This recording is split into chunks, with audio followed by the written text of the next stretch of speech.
Hello and welcome back to Rogue Trader. We are, in theory, just waiting for the main quest to pop up. We literally have one quest left, wait for Calcazar's summons. So I'm kind of hoping that they'll just appear at some point. That would be nice, but I don't know. We'll just probably make our way to Dargonus this time and then see where it takes us.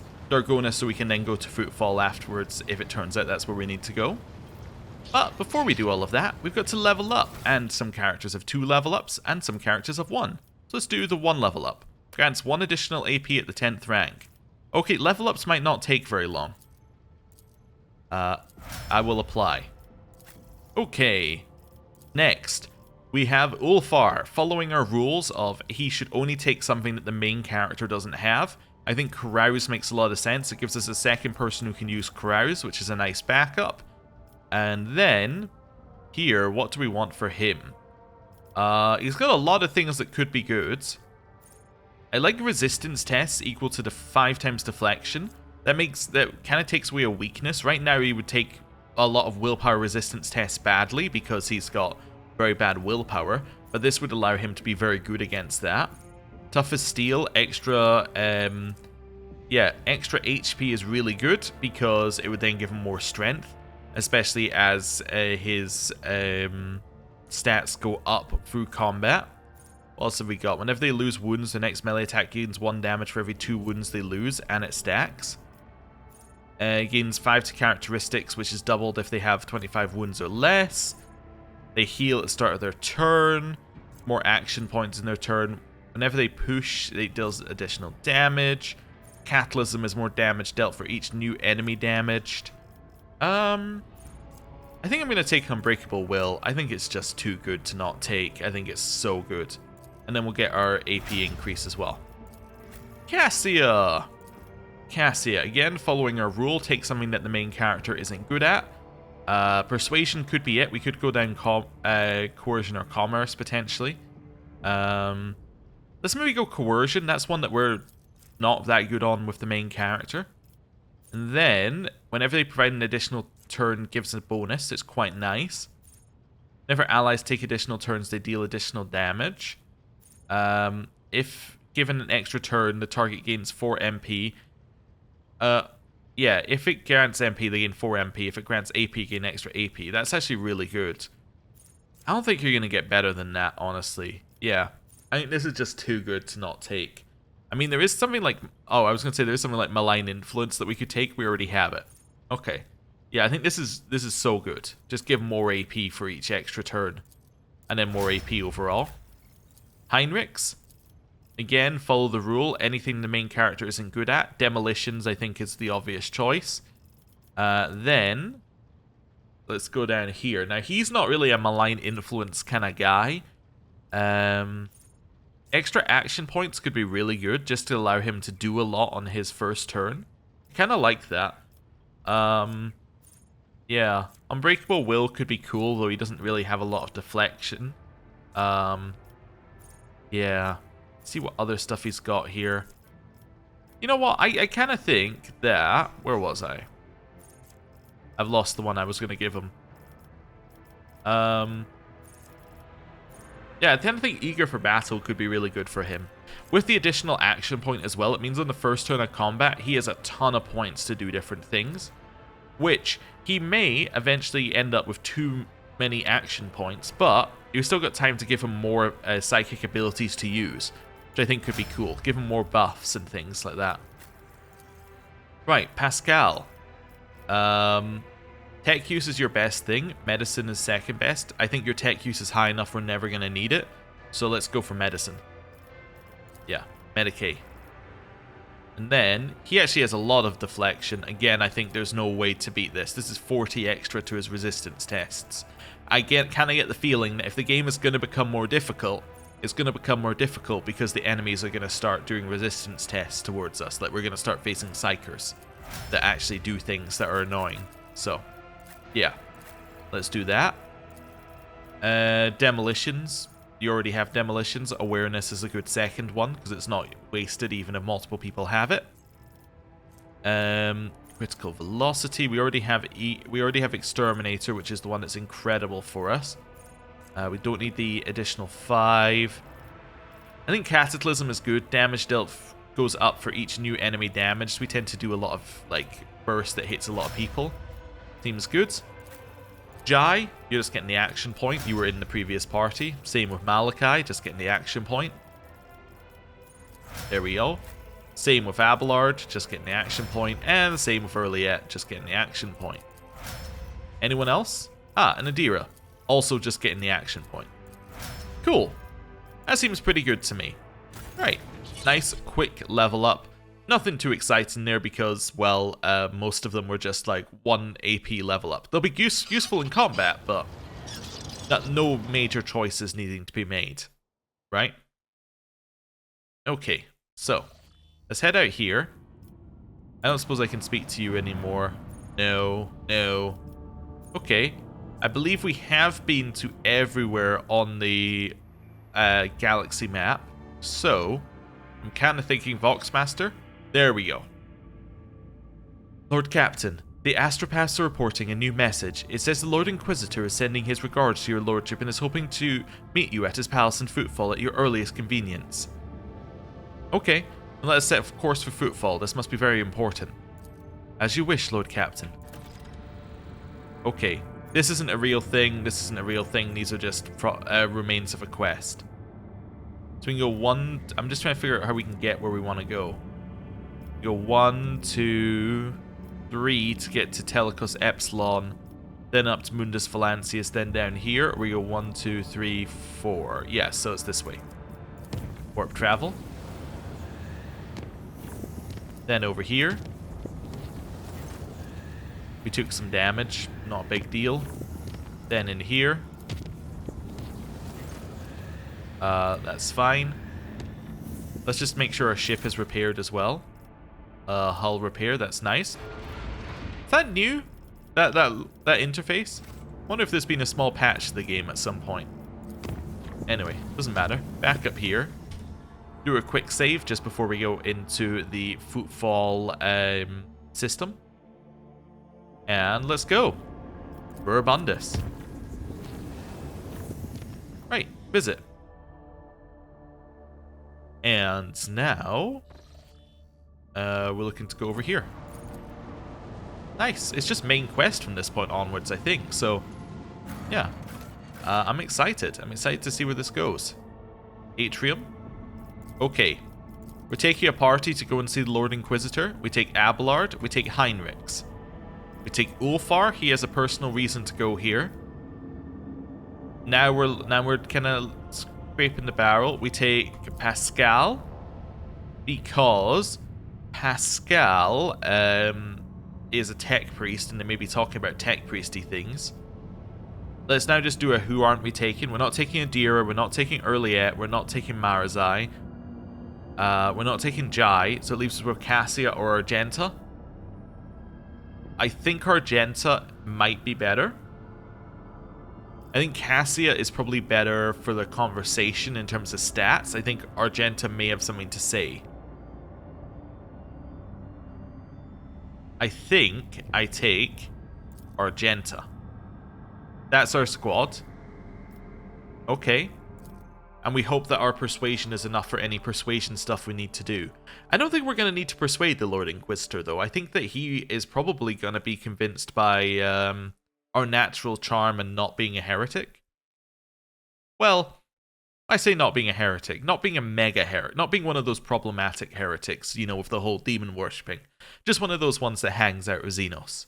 You know, one of those nice heretics.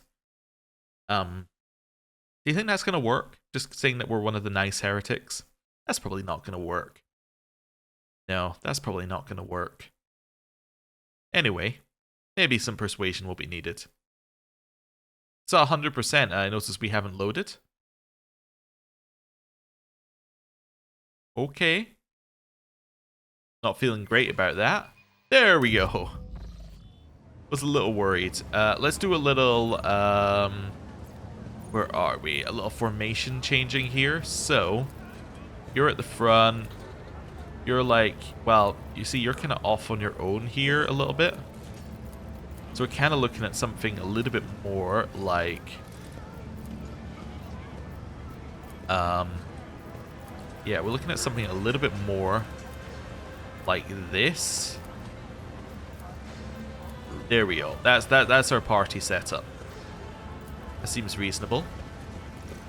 Okay, and let's have a little speak to him. I've been to planets. Thank you for the profit factor. Thank you. Because I knew we'd been to at least one other planet since last time we were here, so that's cool. And now it's time to go this way. Is there money to be made? Okay, into the center. Notice that there isn't a burning pyre here anymore. That's quite good, I would say. Okay, there's the fountain. Let's replace the burning pyre. That's good. Right. I Up always here, keep my and options open. you letting us in?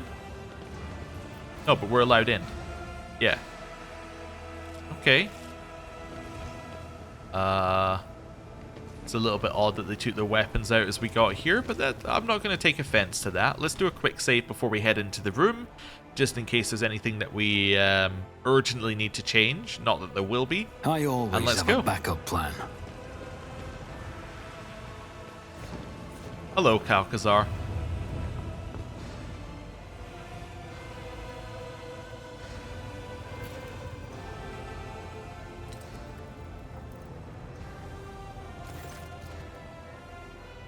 The Lord Inquisitor is engrossed in studying star system charts and reports, which are amassed on the desk like ridges of a formidable mountain range.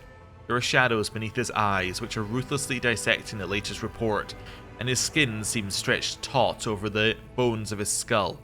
Without turning his head to you, Kalkazar says wearily, "Greetings, your lordship. Your timing is impeccable."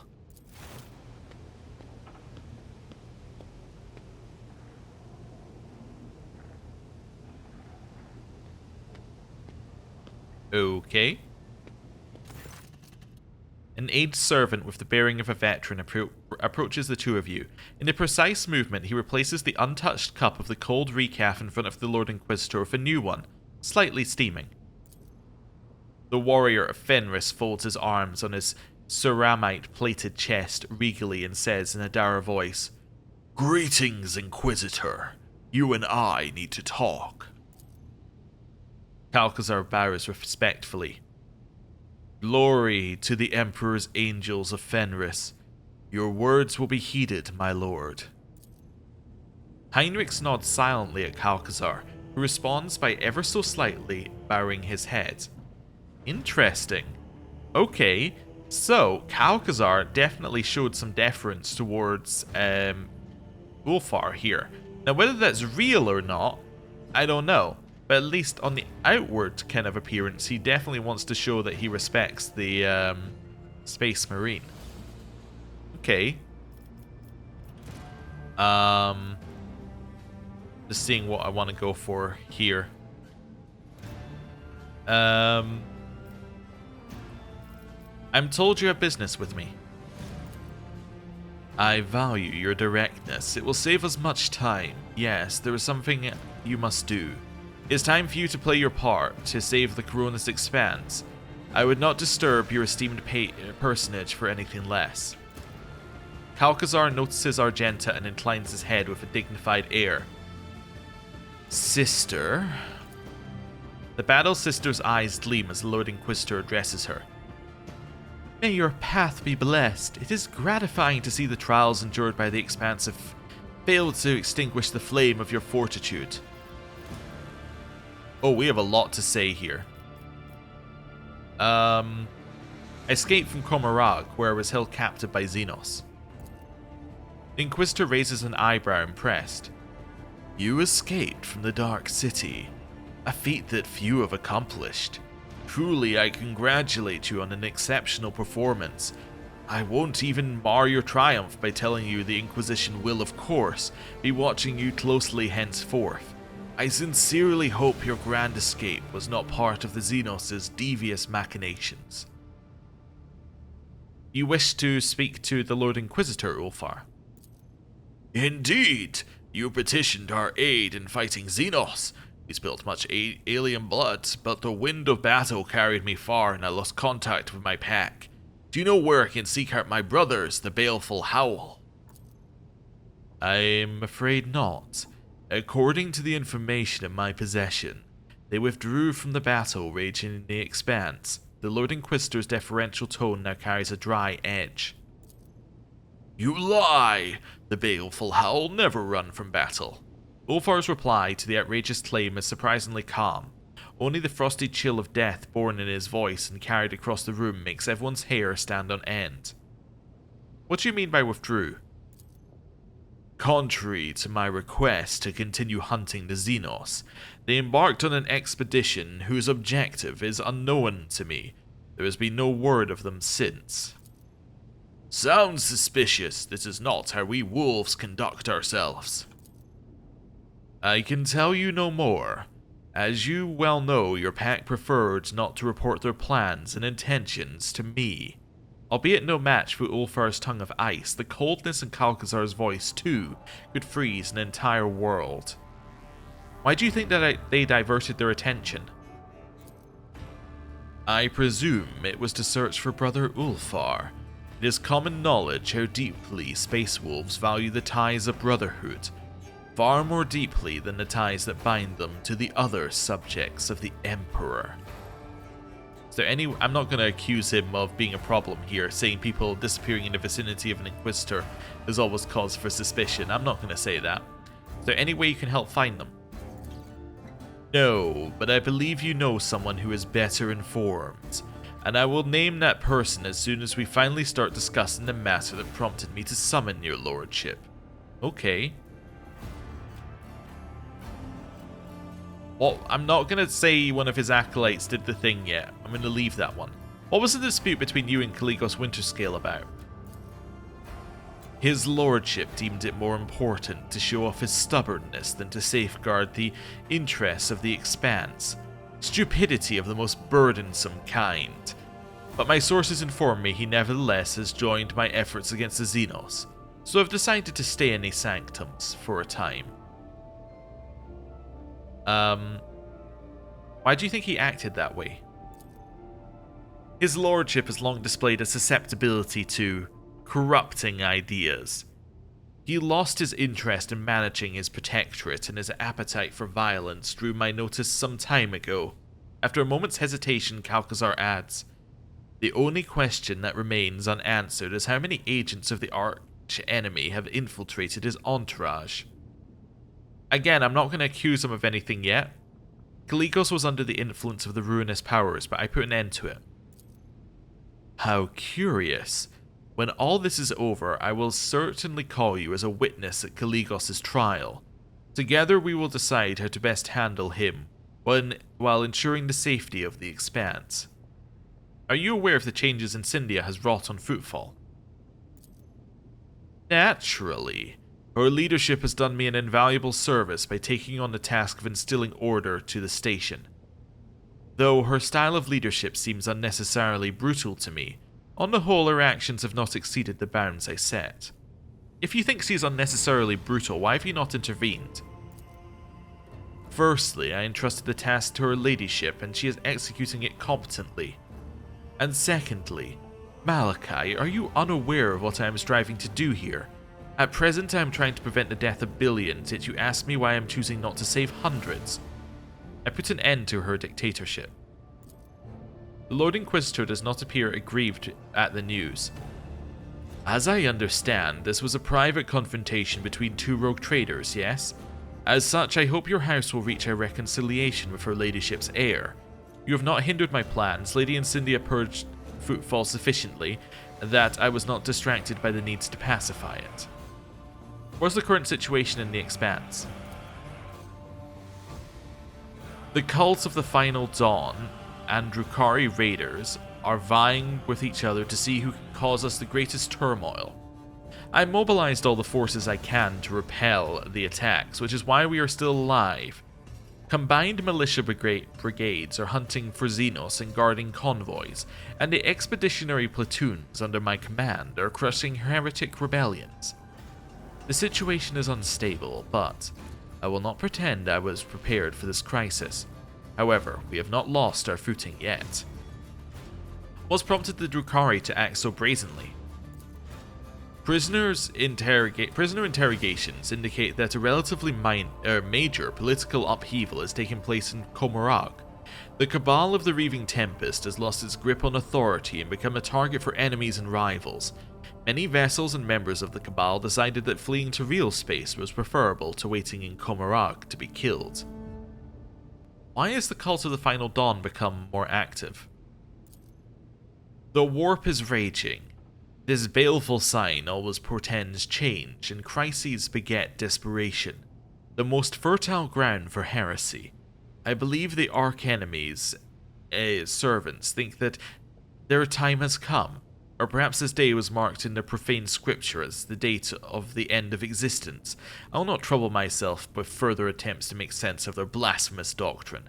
They are bent on destroying us all, so they must be destroyed. You have mobilized all forces, but not House von Valancius. Are you not standing before me now? While your status remained unclear, I preferred not to requisition the resources of the von Valancius Protectorate. Your people dealt with Uralon the Cruel's agents and with Xenos raids, and that was enough for me. But now is the time to add your might and talents to the scales. You must have an ingenious plan to save the Expanse. A glance tossed at you is like a shot from an auto-pistol at point-blank range. If such a plan were to exist, information about it would be of the utmost secrecy. I suggest you focus on the current strategy of putting out each fire as you encounter it. Again, I'm not going to question him yet, I understand. Now we're going to question him. One of your acolytes, Emelina, accused you of cooperating with Xenos. I would remind you that the particularities of the Inquisition's work lie far beyond the rogue trader's purview, but given the circumstances, yes, Acolyte Lichenhart's words are true. It's been several years since I established contact with the Drukhari. They informed me of upcoming raids, and I thwarted them. I kept the Expanse safe while the Xenos were absorbed in their internal squabbles, which are of little interest to me. Strictly speaking, one might regard my actions in this situation as unorthodox at the very least. In reality, however, they are undoubtedly beneficial. Acolyte Lichenhart has demonstrated her inability to surmount the bounds of convention, and had she been in my position, the Expanse would have likely fallen under the blows of the present crises. Fortunately for you, she is not, and the Drukhari, drained of their power struggles and bereft of their best raiders, can do nothing more than run from my fleets. Heinrichs, I have to say I'm disappointed by how easily information pertaining to the Expanse's security reaches the ears of those who should not be privy to it. This will be noted in your record. Would you care to put my concerns to rest and tell me that Emelina is not out there running amok around my sector and continuing to sow unrest? In response to Kalkazar's question, Heinrich's eyes narrow, smouldering with anger. Emelina is dead, by my hand. Indeed, well, I hope I can continue to trust you to know when a useful resource is finally exhausted and must be disposed of. Your lordship, I hope it goes without saying I'd appreciate you not spreading dangerous and misleading rumors going forward, and keeping the content of this conversation private. Given the current state of affairs, I would have to treat such actions as subversive, so I thank you in advance for your considerate silence. What help do you want from me? For a share, if you please. The Inquisitor nods imperiously at the servant, who draws some kind of remote control from his pocket. All sounds whose sources are more than 3 meters away fade to nothing.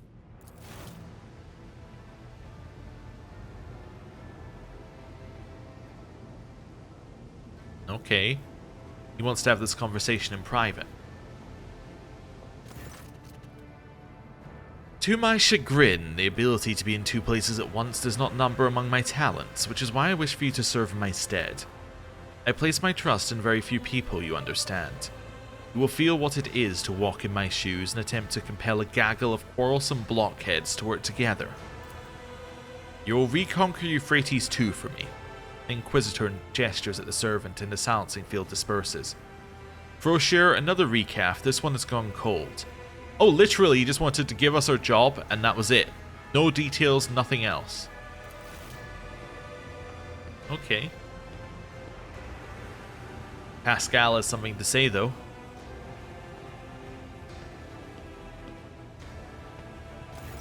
Pascal jerks his head up, clearly recognizing the name Calcazar just uttered. Abelard stifles a grunt of displeasure, his mutter pitched for your ears only. You will reconquer Euphrates II for me.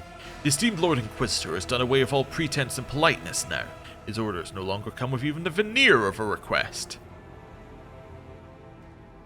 I'm going to point at the servant. Is he your valet or another Inquisition assassin? Why can't both be true? Frosher has been a member of my retinue for 50 Terran years, and the person in my entourage who has come closest to being my confidant. Something akin to a warm smile touches the Inquisitor's lips. We have had cause to be involved in many incidents whose reports have since been marked with a seal of silence.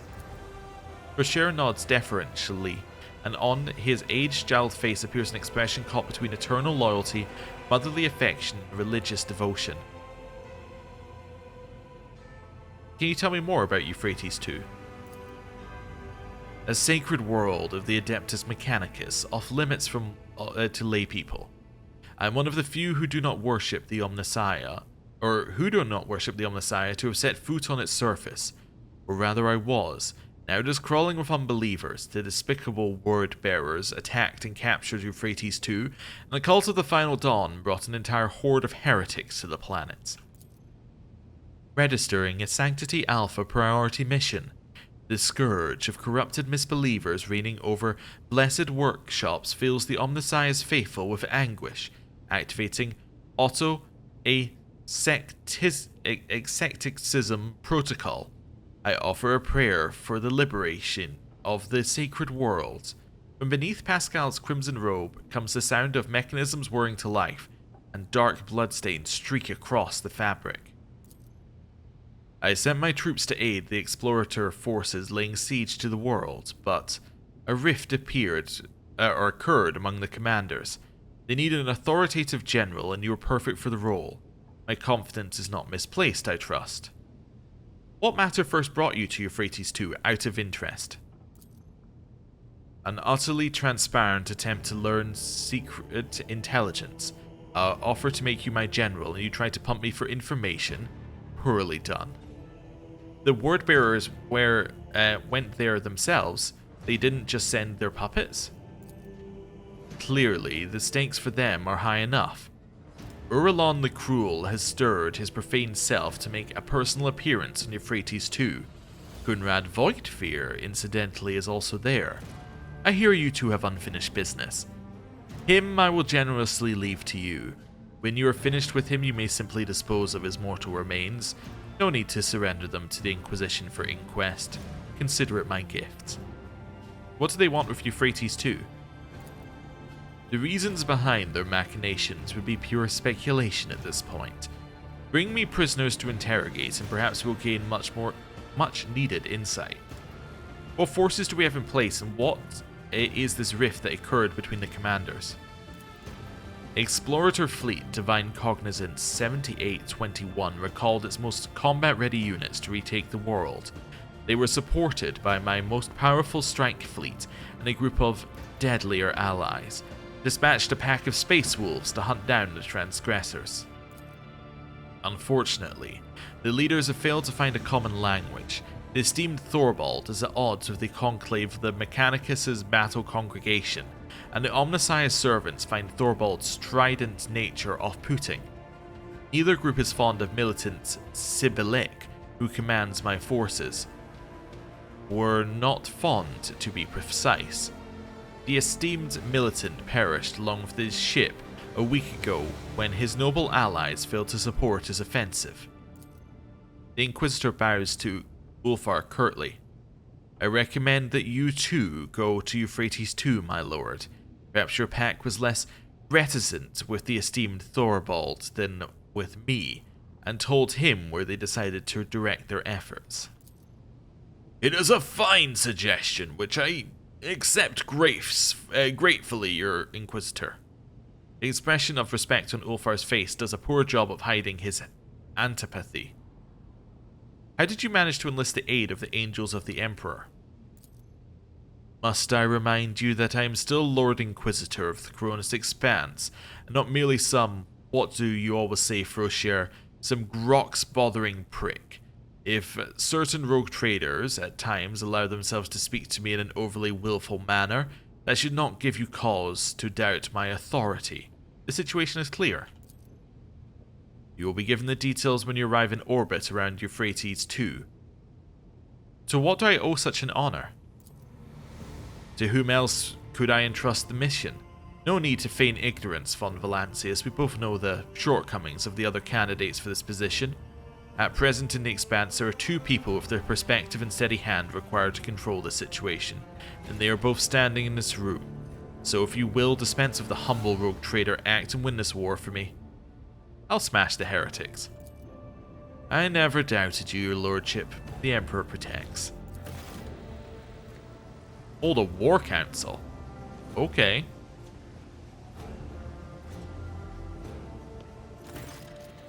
Calcazar nods at the paper that his servant has deferentially delivered to your table. This document attests to the extraordinary powers you now have at your disposal. I am counting on your success, Malachi. Okay. Always keep your eye on the price. We now have another main quest to do. I was kind of thinking it might also give us some side stuff, but I guess not. It's all main quest at this point. Just rush it till we see any side stuff that pops up. Okay, cool. So, it's definitely set the scene. The main things that are happening here that we're interested Let us in. not dawdle. Uralon and Kunrad are both on the planet. They are both on the planet for some unknown reason, and I'm assuming this unknown reason is going to end up with us having like it's going to show us who the final enemy is for the for chapter 5 here. So that's cool. The thing that we don't know yet is who we're actually going to deal with on the planet and why they're there. But you know, we'll get there in time. But I'm excited. It's definitely setting ourselves up for the end of the game. It's saying, okay, you're going to be going to Euphrates II. You're going to be dealing with Kunrad. You're going to be dealing with Uralon. And I'm assuming that either one of them escapes and that's your final enemy, or there is somebody pulling the strings behind them. But either way, it's getting pretty much to the point where we're getting to the end of the game. Which is cool. I'm excited. I'm interested to see what the end of the game looks like. Anyway, just waiting for this to load, just in case we have anything on the ship to do. Maybe. Somebody might want to speak to us. Say, hey, I got something to talk to you about urgently. Nope. Okay. Well, with that, I think we're going to end the episode there. Thank you very much for watching. I'll see you next time. Goodbye.